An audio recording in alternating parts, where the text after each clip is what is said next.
Hello and welcome to the transcription explanation of this design.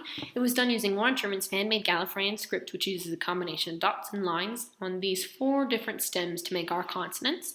And vowels are a bit trickier. They're smaller circles, and they kind of change their location depending on what vowel they are and what of these 4 stems they might be attached to. So this would be like an E by itself on the word circle, B, E, J, E, T, E, T-H, E, J, T, T-H. Anyway, makes the most sense in practice. Oh, and this is punctuation, which isn't used for this design because this is just a first name, last name design. So anyway, let's go ahead and look at this design. So you read bottom counterclockwise, starting, at the bottom of the word sentence circle. So these 2 circles here and this one with the divots are these sentence circles, and that's where you would put punctuation if you had it, but there is none. Anyway, but this is our bottommost word here. So this is the word you would read first. And just like reading words in order, you read the consonants and vowels and letters in order, bottom counterclockwise as well. So here's our bottommost consonant stem, and it is this more than 50% completed circle or deep divot with 1, 2, 3 lines on it. So this one passing through here doesn't count because it doesn't end on it like these 3 do. So 1, 2, 3 on a deep divot, 3 lines, that's an F.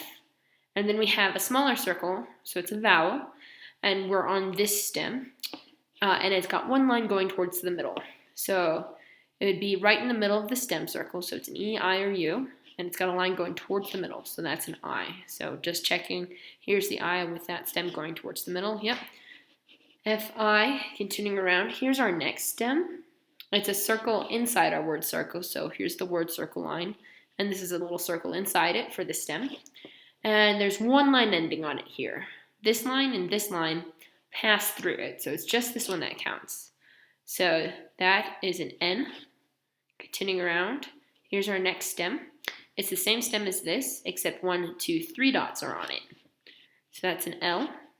And then we have another little circle. It's all by itself on the word circle, right on the line of the word circle, with no lines. So it is just an E, like this. And then we have our last stem.